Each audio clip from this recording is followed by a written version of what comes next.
am pretty weird sometimes. But I guess that's kind of true of all authors. Like, by nature, we're just weird-ass people, which is why I'm so excited to do the Authors Are Weird tag today!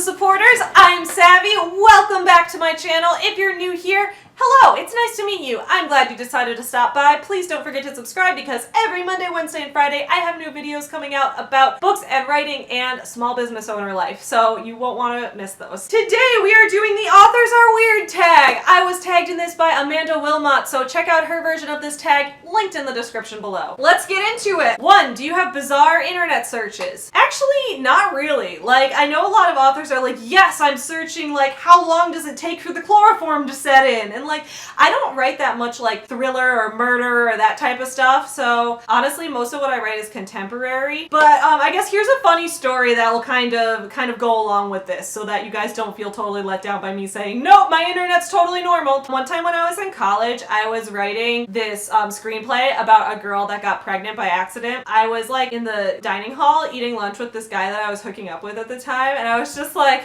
how long do you think it takes for a pregnancy to start showing? And he was like, and I was like, oh shit, sorry, it's for my screenplay. And he was like, oh, okay, I don't know.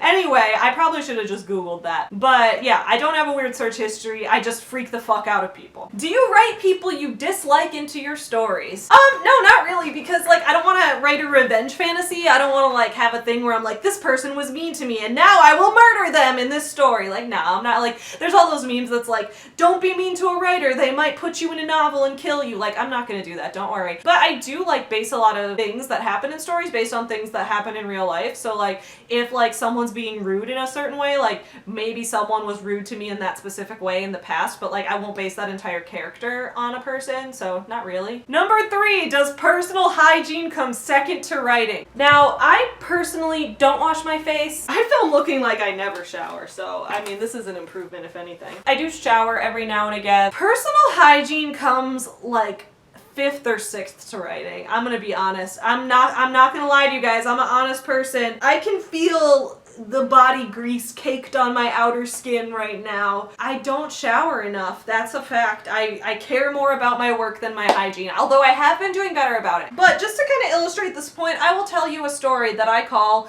Chewie didn't pee on my sweater, I just smell bad. I also wrote this as a blog post, so you can check that out linked in the description below as well. But basically, what happened was, about a year ago when I was in that phase where I was in grad school and also was working like 4 jobs, like I was teaching classes, I was writing freelance articles, I was running Forever Home Friends as a small business, I was writing my own novels, I was just starting booktube. I was doing like all of that at once, right? And I was like, not remembering to shower. Like, it just didn't even cross my mind. So I didn't even know that because, like, again, it just wasn't crossing my mind. So one day I'm at work and like I noticed there's like this awful smell around me and I smell my sweater. I'm like, ew, my sweater smells bad. What is this? What is up with my sweater?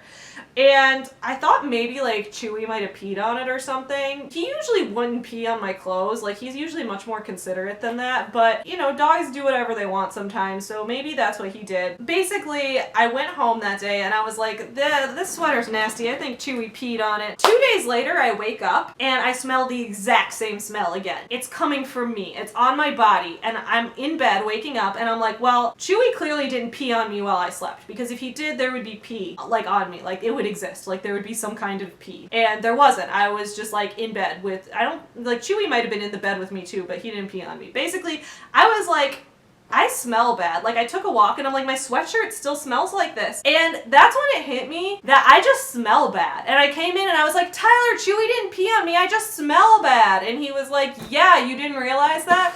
Basically, I had not showered in 5 days, and that's when it hit me. I was like, wait, when's the last time I showered? And it was 5 days ago, and then that sweater that I'd been wearing a couple days before that was from a pile of clothes on the floor in my room that was like buried in the pile fermenting with all the other dirty clothes on top of it, and I just like yoinked it on out one day and wore it to work and to school. And I was like, no wonder I smell bad. I don't shower and I don't wash my clothes. what? I hope you're not all like thoroughly grossed out by me now, because after that I did make myself like a little sticker chart. I'm like, I'm gonna train myself like I train a puppy. And I'm going to reward myself when I do things right. So I made a little chart in my bullet journal that was like, I get a sticker whenever I remember to shower. And actually I've been doing a lot better with it since then. So my personal hygiene has come from going like 5th or 6th to writing to just going 2nd to writing. So yes, it does come 2nd to writing for me. Do you go on baby name websites to pick names for your characters? Sometimes. I sometimes do that. Generally, I just like pick names that I like for characters, like randomly. I'm like, oh, this character looks like they could be this or whatever. But then sometimes if I'm like, wait, that character has the name of someone I know and has a very similar quality and I don't want people to think I'm throwing shade directly at that person, then yeah, I'll go on a baby name website and find a name that has the similar feel to it and that kind of thing. So maybe that's a weird internet search. Maybe everyone in the whole world is just going to keep thinking I'm pregnant when really I'm just a writer. Do you have a list of actors to play your characters if your book series was optioned for a film adaptation? Sometimes I do fantasize like, oh, who would play this person in a movie adaptation? But I realize like since I'm such a small business supporter and I'm such a like, you know, hipster indie bitch that like it would probably be an independent film and they would probably be new actors just out of college who would be making the independent film circuit with me. So like probably I wouldn't be like doing a major Hollywood studio kind of thing for a book in the first place. But I do sometimes like think, like I look up pictures of different people and put them on my Pinterest boards. Do you ever stare at strangers because they look like the characters from your books? I mean, I just zone out a lot, so yeah, I stare at strangers for lots of reasons. Because they look like my book characters, because they're just across from me, because I just happen to be zoning out in that direction. Yeah, I'm really weird. Do you talk to yourself to work through scenes, and if so, where? Everywhere! I talk to myself everywhere. I talk to myself in the shower. I talk to myself outside walking Chewie. I talk to myself sitting on the train. I talk to myself at my desk. Like, I'm constantly sitting there like when I was a kid, though, I didn't understand that, like, I wasn't supposed to talk to myself loudly, that, like, if you talk to yourself, that's something you're supposed to do discreetly. So, regularly, like, I'd start, like, visualizing ideas for stories, like, while I was a kid lying in bed, and I'd be like, and then he said, don't kill me. And then my parents would like walk in and be like, what are you talking about? And I'd be like, it's just for my story, it's okay. And they'd be like, go to bed. And I'd be like, no, I'm writing. Oh my god, I was always that bitch. Do you make the same expressions as your character when you're writing? I might. You know, I never actually thought about that before. I think I might. Yeah. If they're getting in an argument, if they're like in an intense emotional scene, I realize I think I do kind of contort my face, especially if something funny is happening in the part where I'm thinking about, or if I'm typing something and something funny happens and I'm just like, and then someone there with me will be like, what's so funny? And I'm like, it's nothing, it's just in my story. Like, I'm not leaving you out of a joke. Chill the fuck out. Do you practice answering interview questions in case you make it big? Yes, I do this so much, and like a lot of them are probably questions I would never even be asked. Like, I just practice like talking about like, you know, how my work has influenced people. I've imagined some weird ass questions I've gotten answered, but you know, we're on the Authors Are Weird tag, so I'll just go for it. Like, when I first released Sculpt Yourself, I like would envision that there'd be like some straight white boy in the audience being like, so how did the lesbians have sex? And then I would like give some mic drop answer where I'd be like, Google it, bitch, right? But no, obviously that's never happened. And then the last question, do you have a soundtrack or playlist for your book? Yes, actually, especially for my young adult contemporary novel, One Final Vinyl, which has not been released yet, but stay tuned because there are some big release date announcements coming for that soon.